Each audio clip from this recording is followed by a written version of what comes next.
the spring of 2009, a loan officer named Garrett Voss sat across a wooden desk in the Clearfield County branch of a regional farm lending institution and told Nadine Schreiber that what she planned to plant was a hobby masquerading as agriculture.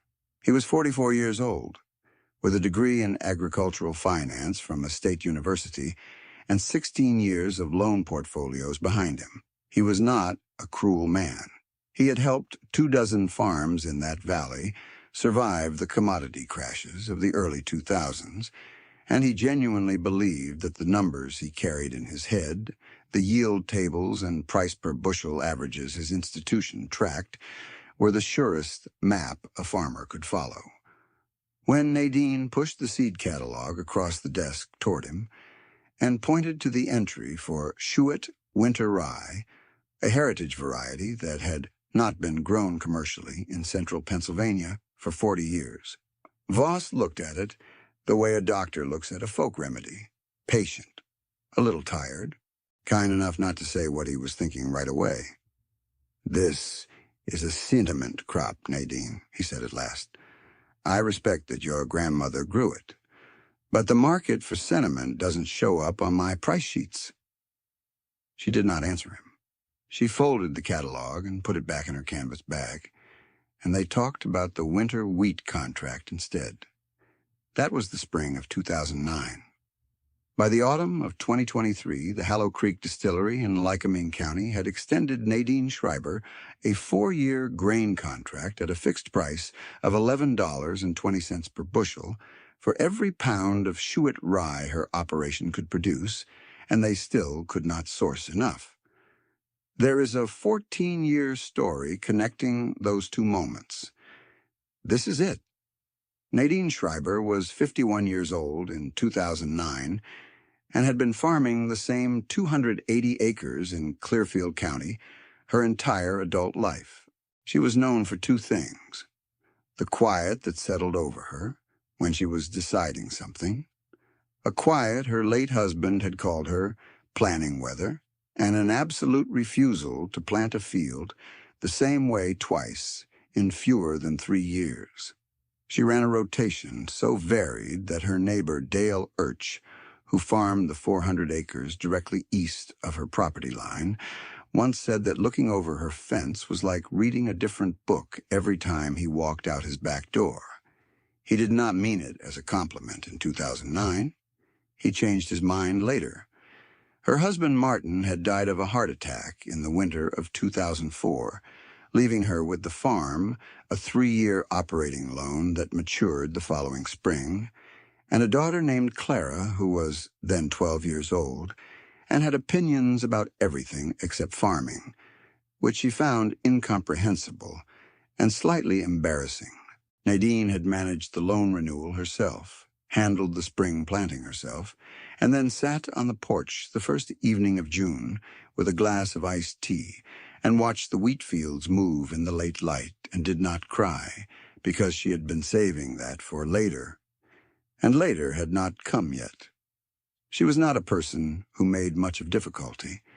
She was a person who walked the field margins every morning before 6 and cataloged what she found. She kept a small notebook for this purpose, a habit she had learned from Hilda, and by 2009 she had filled 11 of them. The notebooks lived in a wooden box under the kitchen table, organized by year, and they contained things like soil moisture observations, pest pressure maps drawn in pencil, notes on where the drainage ran after heavy rain, and small press samples of whatever plant was behaving unusually that season. No agricultural institution in the county had asked to see them. No bank had factored them into any underwriting model. The day she walked into Garrett Voss's office, she had 2 things with her: the seed catalog and a handwritten summary she had made from the last 4 of those notebooks. 6 pages of observations about the eastern strip of her ground, the clay-heavy slope, where the Schuett had grown since before she could remember. She had noted the root depth she found when she pulled plants up after harvest. She had noted the soil temperature variability at different positions along the row. She had noted that the strip had never failed in a dry year, not once, across the 4 years of records she had closely compiled, and the 2 decades of memory that preceded them. She did not show Voss the notebook summary.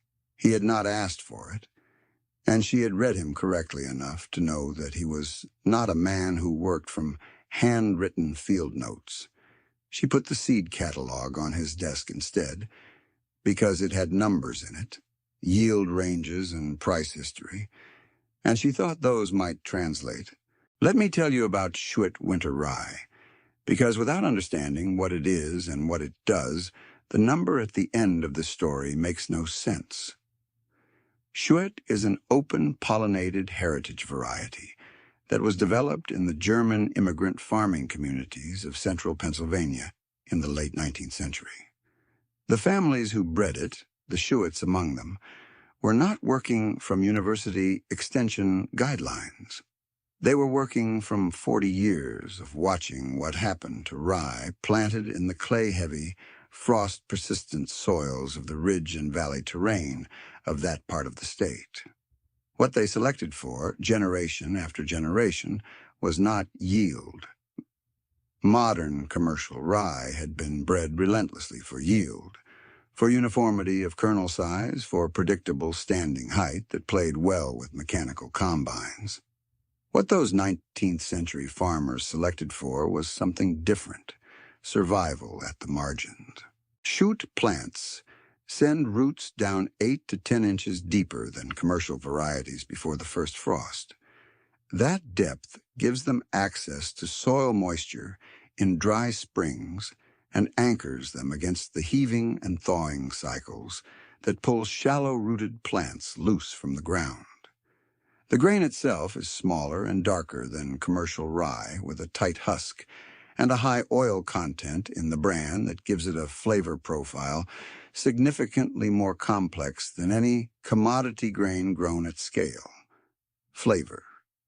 That was the word that mattered, and it was a word that did not appear anywhere on Garrett Voss's price sheets. Nadine had come to understand this through her grandmother, Hilda, who had kept a narrow belt of Schuit rye along the eastern edge of the property for 60 years, partly to sell to the small local baker in town who valued its depth of taste, and partly, Hilda had once told her, because the rye that grew in that soil knew the soil, and you did not throw away something that knew where it was. Hilda had kept the seed stock in cloth bags in the root cellar, rotated each year, labeled in pencil in her cramped handwriting. When Hilda died in 1994, Nadine inherited the bags. When the baker closed in 2001, she kept growing the rye anyway along that same eastern strip, about 4 acres, because she had not been ready to let Hilda's handwriting become a relic. In 2008, Nadine began reading about craft distilleries. The movement was still young then, still being treated by the mainstream spirits industry as a boutique curiosity that would peak and fade. But what she read told her that the small distillers, who were producing the most distinctive American whiskeys and ryes, were not buying commodity grain. They were looking for grain with character, flavor compounds that carried through distillation, grain that told you where it came from. She spent the winter of 2008 writing letters, most of which went unanswered. She sent small samples of her milled Schuit grain to 3 distilleries operating in Pennsylvania and 1 in New York. 2 did not reply. 1 replied that they appreciated the sample, but sourced exclusively from regional grain brokers. The 4th letter, sent to a recently opened operation called Hallow Creek, that was then producing its first barrel runs from a converted dairy barn in Lycoming County, did not receive a reply until late February of 2009. The reply was a handwritten note from the distillery's head distiller, a woman named Priya Menon, that said simply, "We need to talk about this grain." Nadine went to the bank first. Garrett Voss told her it was a sentiment crop. She drove home that afternoon with the winter wheat contract signed and Priya Menon's note folded in her coat pocket, and she planted 40 acres of winter wheat as agreed. She also expanded her Schuett belt from 4 acres to 12, using her own operating funds, without mentioning it to the bank. Dale Urch noticed. He walked the fence line in late October of that year and watched her drilling the smaller, darker seed into the eastern portion of her ground and shook his head slowly. Dale had just signed a contract for 200 acres of spring barley with a regional malting company. He was financing a new precision air seeder, a machine worth $78,000 that his lender had approved on the strength of the barley contract. He told Nadine, in a neighborly and entirely well-meaning way, that he thought she was spreading herself too thin. "You've got 12 acres of something nobody's buying," he said. "Priya Menon is buying," Nadine said. "Who's Priya Menon?" Nadine told him. Dale looked at the seed going into the ground and looked back at his own fields and said he hoped it worked out. He believed what he said. The first Schuett harvest came off Nadine's 12 acres in July of 2010 and yielded 31 bushels per acre, which was roughly half what a commercial rye variety would have yielded on the same ground. She sold the entire lot to Hallow Creek at $6.80 per bushel.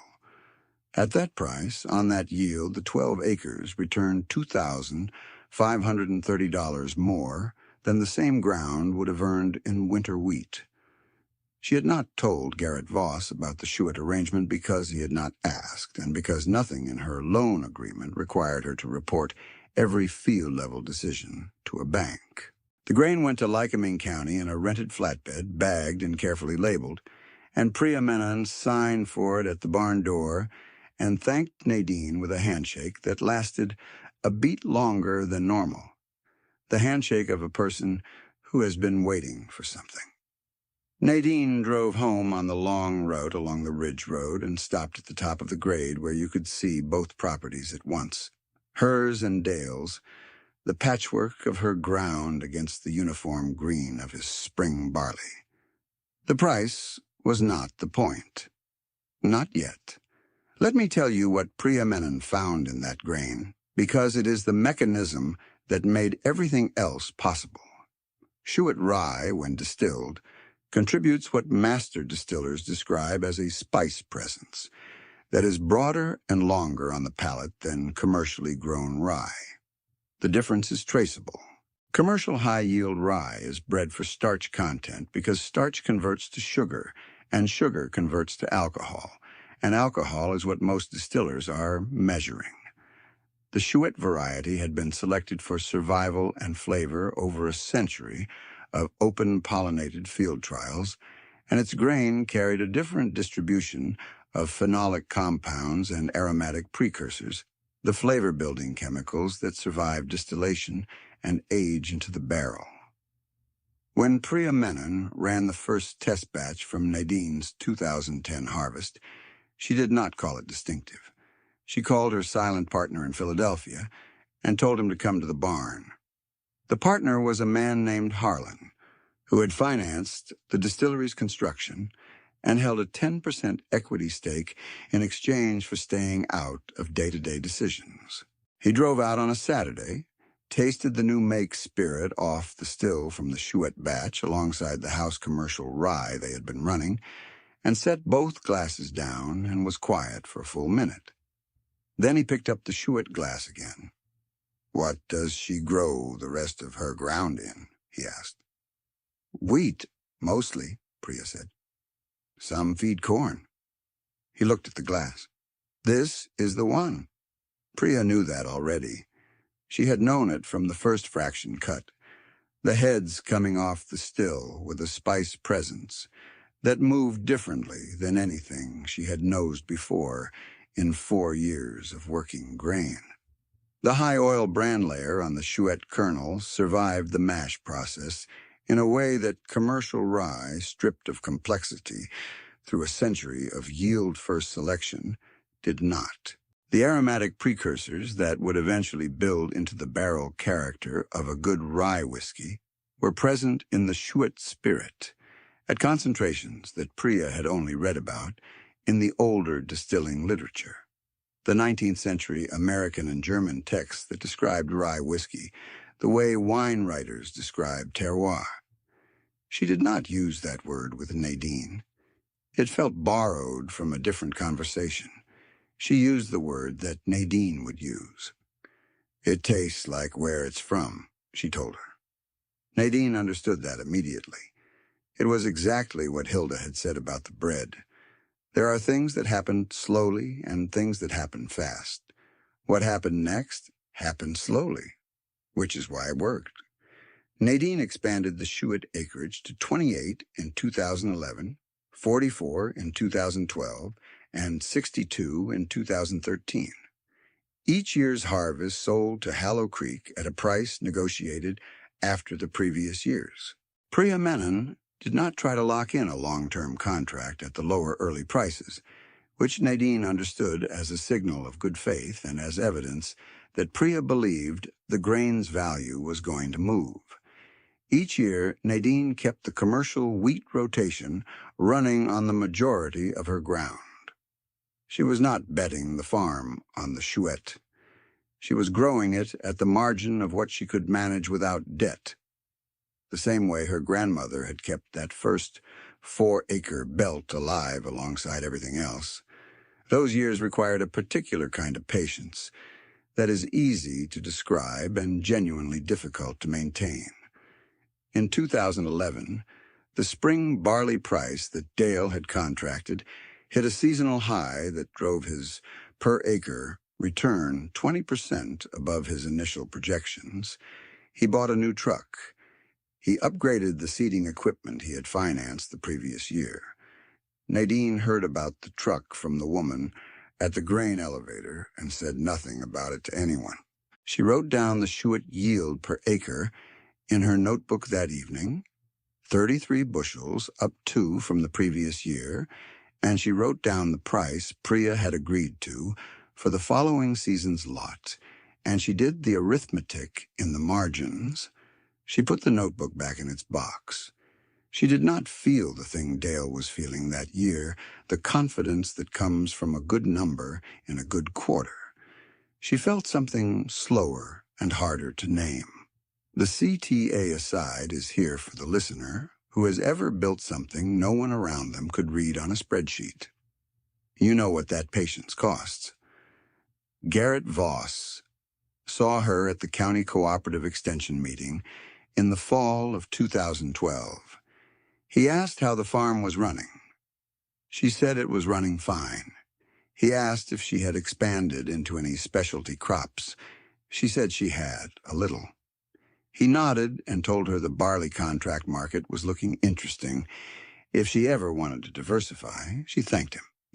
He had recently approved Dale Urch's application for an additional $85,000 equipment line secured against the barley contracts, and he was feeling good about that decision. It was a clean portfolio, good collateral, a reliable buyer at the other end.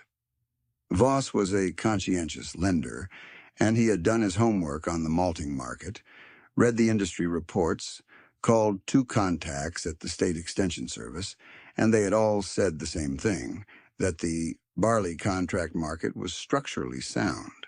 He believed that. He had reason to. He still had not figured out what Nadine was doing. That was not a failing on his part, not entirely. He was reading the county's yield reports, the commodity price summaries, the USDA crop data. Nothing in those documents contained a line item for heritage open-pollinated rye sold to a craft distillery at a negotiated premium. The system he used to understand farming measured what was easy to count, and what Nadine was building was not easy to count. What she was building was not even visible from the standard vantage points. It moved in handwritten notebooks, in cloth seed bags, in a direct relationship with a distiller who paid a price that never showed up in any county aggregate. The agricultural surveillance system of the county had many eyes, and none of them were pointed at what mattered most in that particular story. Dale Urch was building something too, and it showed up in every number. By 2013, Dale had expanded his operation to 560 acres on the strength of two commodity contracts, the spring barley and a corn for ethanol arrangement he had signed with a regional fuel blending cooperative. He was running a $340,000 equipment line, financed at 5.5% over 7 years. His per-acre cost structure was the most efficient in the county, according to the Extension Service's benchmarking data, which Garrett Voss had cited at the same cooperative meeting. Dale was doing everything right. Everything the credentialed world of agricultural finance told him to do, he had done with care and intelligence, and the numbers had rewarded him for it. If you had looked at his operation in 2013, it appeared to be a masterwork of modern, diversified farming. 2 contracts, scale, precision equipment, a cost per acre that penciled beautifully. In the spring of 2014, the ethanol cooperative that held Dale's corn contract was absorbed in a merger, and the acquiring company restructured its sourcing. Dale's contract was honored through the season, then not renewed. Corn prices in the region dropped 14% over the following 18 months as the oversupplied ethanol market worked through its adjustment. Dale was not broken by this. He was a good farmer and a careful man, and he absorbed the corn loss against the barley contract and tightened his operation. But the equipment debt did not tighten with him, and the spring of 2015 found him carrying $210,000 in financed equipment on an income base that had lost one of its 2 legs. Nadine heard about this the way she heard about most things in that valley, from the woman at the grain elevator who knew everything. She did not say anything to Dale about it. She went home and looked at her operation, and looked at what Hallow Creek had told her the previous autumn about the trajectory of their grain needs over the next 5 years. And she went quiet for 3 days, the way she always did when she was planning. She had been speaking with Priya Menon more frequently by then. Hallow Creek was no longer a converted dairy barn operation. They had moved into a purpose-built facility, added 2 more stills, and begun distribution in 6 states. Their flagship rye whiskey had been awarded a gold medal at a spirits competition in San Francisco in 2013, and the judges' notes had specifically cited what they called an unusual and complex spice character in the mid-palate. Priya had sent Nadine a copy of the judges' notes. Nadine had folded them and put them in the root cellar with Hilda's seed bags. In the summer of 2015, Priya Menon drove to Clearfield County for the first time and walked Nadine's fields. She was 40 years old, with a background in chemistry and 5 years of distilling behind her, and she moved through the Chouette rows the way a person moves when they are calculating something. She crouched at the row midpoint and pulled a head of grain from the stalk and cracked it between her fingers and smelled it. She did not say anything for a long moment. The grain looked different from what you expected if you were accustomed to commodity rye. The heads were shorter and tighter, the kernels smaller and set closer together, dark reddish-brown with a dusty bloom. Priya ran a thumbnail along the inside of a head, and the grain came free reluctantly, in the way of something that had learned not to drop before its time. She had tried 3 times over the previous 2 years to source anything comparable from grain brokers and regional farm directories, and every time she had come up empty. There was no category in any broker's catalog that described what she was holding. "How much can you scale this?" she said. "I won't borrow to scale it," Nadine said. Priya looked up from the grain. "What if I help finance the expansion?" "Then someone else owns part of the answer," Nadine said. I've watched that go wrong. She gestured toward Dale's fence line without explanation. Priya stood and looked across the property line at the flat, uniform stand of Dale's spring barley, the orderly rows, the consistent height, the clean precision of a well-managed commodity operation. She understood immediately what Nadine meant, because she was a perceptive woman, and because there was not a lot of ambiguity in what she was seeing. The barley on the other side of that fence was beautiful by the standards that agricultural lenders used to evaluate risk. It was also carrying $210,000 in equipment debt against a single buyer contract. Priya told Nadine she respected that. She said they would find another way. The other way was a forward contract arrangement that Priya structured without external financing. Hallow Creek would pay a deposit of 40% against the following year's projected harvest at the time of drilling. Nadine would use the deposit to prepare additional acreage, cover seed costs, and expand the operation without signing a loan document. The harvest would fill the contract, the balance of the payment would settle against the delivery weight, and the cycle would restart in the fall. It was a mechanism of mutual dependence. Priya needed Nadine's grain enough to put capital at risk before the harvest existed, and Nadine trusted Priya's operation enough to plan her season around a buyer's word. That kind of trust is not built from a contract. It is built from 5 years of grain delivered on time, weighed honestly, and paid within 7 days of delivery. Nadine had never been short, and Priya had never been late. The arrangement held without lawyers. By 2016, the deposit system had funded a soil preparation program on an additional 40 acres of the property's heavier ground, the kind of clay and shale mix that conventional wisdom recommended against for grain production. Nadine had been watching that ground for 12 years. She knew where the subsoil moisture ran.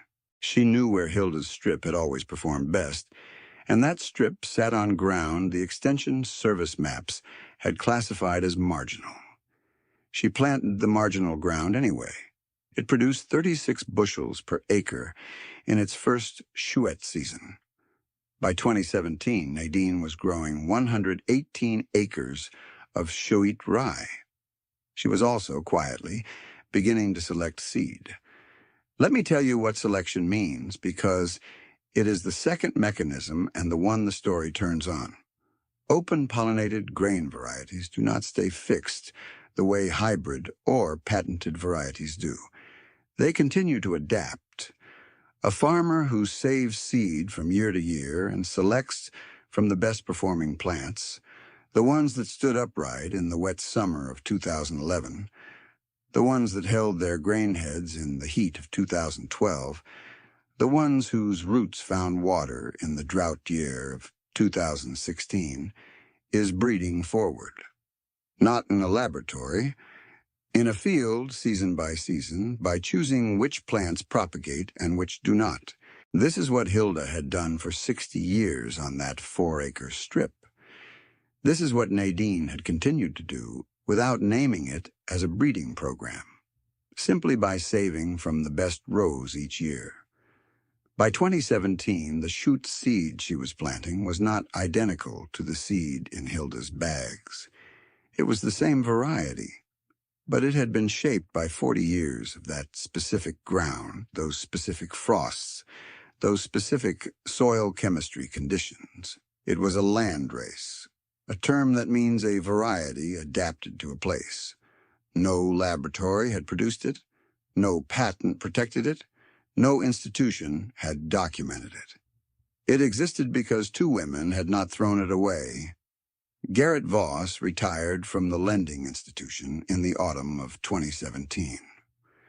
At his retirement gathering, held at the County Cooperative Extension Office, the county agricultural agent mentioned in his remarks that the regional craft spirits market had emerged as an unexpected premium outlet for grain farmers willing to work outside commodity channels. Voss listened carefully. He thought about Nadine Schreiber. He had not looked closely enough at what she had been doing, and he knew it now. And it sat with him in the way that certain knowledge sits, without bitterness, but with clarity about the limit of his model. He drove out to her farm a week later and asked if he could walk the fields. She let him. They walked the Schuet rows in the October light, and he asked her how many acres she was running. She told him 118 active, with another 30 in preparation for next year. He was quiet for a moment. He asked her what the price per bushel was running. She told him. He did not say anything for a while. "I called it a sediment crop," he said. "You did," she said. "I was wrong about that." "The sediment part wasn't wrong," she said. "You were just wrong about whether it mattered." He stood there in the field for a while longer, looking at the rows. Then he asked if she would be willing to talk to the Extension Service's young lenders about what she had built. She said she would, and she did, the following spring, and Garrett Voss sat in the back of the room and listened. The drought came in the summer of 2022. It came dry and early, the soil moisture index for that region of central Pennsylvania dropping to its lowest July reading in 31 years by the third week of the month. May had been normal, enough rain to establish, and then June closed on a dry note, and July opened drier still. By the 15th of July, the pasture grass on the western-facing slopes had gone to brown at the tips, the kind of early summer browning that the old-timers had once called a bad sign, and that the county extension now measured as a soil saturation index falling below 40%. The corn on the neighboring operation to the west began to roll its leaves by July 20th. Rolled corn leaves are the plant's water conservation mechanism, curling to reduce the surface area exposed to heat, and when you drive past a cornfield and the rows are rolling in July, you are looking at a crop that has made a decision about survival that will cost the yield. The shallow-rooted crops across the valley, the commodity corn and the spring barley, and the cover crop small grains, began to show stress by late July. Dale Urch's 400 acres of spring barley, his primary contract crop since rebuilding his operation after 2014, went into visible moisture stress by August 2nd. He had walked his fields on August 1st and noted the heading stage and thought it might be all right. He had walked them again on August 3rd and known it was not. His malting contractor sent a field representative out the first week of August to assess the situation. The representative walked the fields and took tissue samples and told Dale what the samples told him, that the grain had likely lost 20 to 25% of its projected yield, and that the kernel quality was compromised in ways that might affect the malt grade. The protein levels were high and the starch content was down, the chemistry of a grain that had been stressed at kernel fill and rushed toward maturity before it was ready. Dale absorbed this, the way a man absorbs a blow he has been braced for, because he had been watching the sky for 3 weeks with the particular attention of a person who has something specific to lose. His neighboring operation to the west lost its corn crop entirely. The county extension office later documented that the average yield loss for commodity small grains in the county that year was 29%. Nadine walked her Schuet fields on August 3rd, the same morning Dale walked his barley. Pepper came with her, as the dog always did, trotting the row margins with her gray muzzle low to the ground in her aging manner, no longer herding or working, just present. The rye was standing. Not just standing, but holding its grain heads level and full against the dry air, the dark husks tight and sealed the way husks close when a grain has had time and root enough to fill properly. She crouched at the midpoint of the eastern slope, the oldest ground, the clay-heavy strip where Hilda's original 4 acres had been, and pressed her thumb into the soil just off the row. She reached the soil moisture at 4 inches. That was already difficult to find at 2 inches in Dale's barley field, across the fence. She pressed deeper. She found the moisture again at 7 inches. The roots were there. She could feel the resistance of them against her thumb as she worked the soil. Nadine's Chouette rye finished the drought year at 38 bushels per acre. The roots that had been selected for deep moisture access over a century of Pennsylvania ridgetop seasons found water at 9 inches when the top 4 inches were dust. The tight husks held the grain in place through the heat. The plants that had been bred by time and choice and place for exactly this kind of challenge did what they had been shaped to do. Pepper lay in the shade of the combine as the harvest came off the field, muzzle on her paws, watching in the way that old working dogs watch when they can no longer do the work themselves but cannot bring themselves to go inside. Priya Menon drove back to Clearfield County in late September of 2022, after the harvest was in and weighed. She had driven the route before, enough times by then to know where the cellular signal dropped on the ridge and where it came back. She drove in silence for the last 20 minutes, thinking about what she was going to put on the table. She sat at Nadine's kitchen table under the hanging lamp and put a document on the table and did not say anything for a moment. Clara was there too, 20 years old and in her second year of graduate studies, home for the harvest week. She sat at the far end of the table with her own coffee and watched. It was a contract proposal. 4 years, fixed price, $11.20 per bushel, covering every bushel of Chouette rye Nadine could produce from her 148-acre Chouette ground. The price was not the opening position. It was what Priya had come to after 6 months of watching the craft rye whiskey market, of watching her own flagship bottle earn shelf space in states she had not expected to reach in her first decade, of watching the judges' notes from 3 consecutive spirits competitions cite the same character in the mid-palate of her flagship rye, and of understanding that she had exactly one source for the grain that produced that character, $11.20. Nadine looked at the document. She looked at the price. She did the arithmetic in her head the way she had always done arithmetic in her head before she let herself feel anything about it. She got up and poured 2 cups of coffee from the pot on the stove and pushed one across the table to Priya and one to Clara. Then she sat back down. At $11.20 a bushel, at 38 bushels per acre, across 148 acres, Nadine Schreiber's Chouette rye ground was returning $62,995 per year from that single contract line. The 148 acres was just over half her total ground. The other half was still in the commercial wheat and cover crop rotation that paid the operating expenses and the small property tax and the fuel. The Chouette income was clear. Not saved, but clear. Available. The county average commodity rye on the same acreage, at the 2022 market rate and the county average drought year yield, would have returned just under $14,800.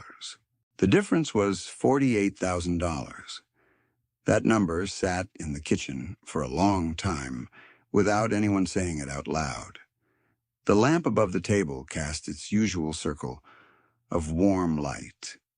The wooden box of Nadine's 11 notebooks sat under the table where it had always sat. Priya wrapped both hands around her coffee cup and did not say anything. Clara looked at her mother, and then looked at the wall, and then looked at the document again. Nadine looked at Hilda's pencil-labeled seed bags on the shelf above the cellar stairs, where she had kept them since 1994. The labels had faded over the years, but she had retraced them herself in the same cramped handwriting style, copying them as carefully as she could from the originals, before the pencil went too light to read. "We need more of it," Priya said. "We can't source this from anyone else. There isn't anyone else." "I know," Nadine said. She signed the contract. Then she looked across the table at Clara and said, "Get your notebook. We need to talk about the Northern 40. Clara got her notebook. In the months after, Dale Urch came over on a gray November morning and sat at the same table and asked Nadine if she would teach him what she knew about selection. Not the large-scale story, not the business arrangement, just the seed work, the field observation, the patient choosing.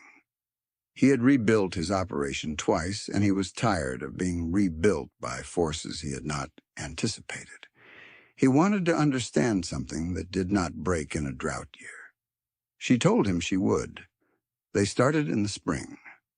4 other operations in the county approached Nadine over the following 2 years after the drought data had been published, and the County Extension Service had included a case study on her chouette results in their annual report. She gave seed to 3 of them, at cost of bagging and handling, no markup. She helped them set up selection protocols in their first season. 2 of those operations were under contract with Hollow Creek by 2025 at the same price tier. The third was still establishing its seed stock, still learning the patience the work required. Nadine transferred Hilda's original seed bags to a fireproof cabinet in the root cellar in the spring of 2023. She had them photographed and the labels transcribed into a notebook that her daughter Clara, who had come home from graduate school in environmental science in 2021 and stayed, kept updated each season. Clara ran the selection program now, using her own field notebooks alongside Hilda's original ones. She had begun the kind of observation that takes decades to accumulate, which meant she had started at the right time. The thing about a century of quiet work is that it does not announce itself. It goes on producing while other things rise and fall around it. The county average yields went up and down with the weather and the markets and the commodity cycles. The price sheets in the lenders' offices changed every quarter. The contracts that looked solid in March sometimes looked different in October. What did not change was the depth at which the shoot roots went in November, the chemistry the grain carried through the winter, the way the dry July of 2022 passed over it like a season it had already survived before. There are 2 ways to understand value on a piece of ground. One is to count what the ground produces against what the market pays that week. The other is to understand what the ground knows, what has been taught into it by seasons and seeds and the people who watch both carefully enough to learn from them. The first kind of knowledge is wide and fast and moves in spreadsheets. The second kind is narrow and slow and moves in cloth bags, stored in root cellars. A structural shock does not ask which kind of knowledge you carry. It simply arrives.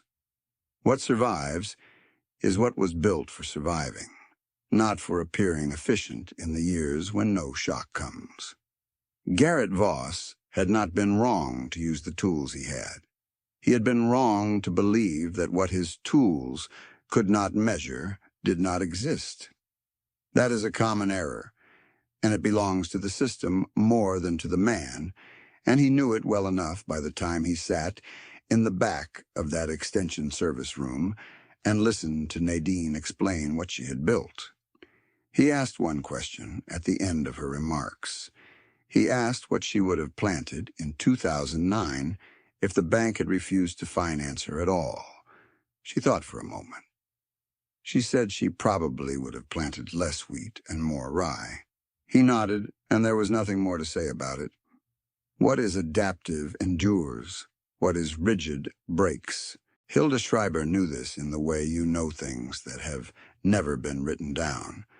Not as a principle, but as a practice, season by season, bag by bag, the pencil moving across the label before the cellar door closed.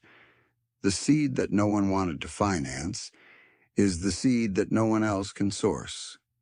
Pepper was still on that porch in October of 2023 when Clara signed the extension on the Hollow Creek contract, and Nadine stood beside her in the late afternoon light with a cup of coffee and did not say anything at all.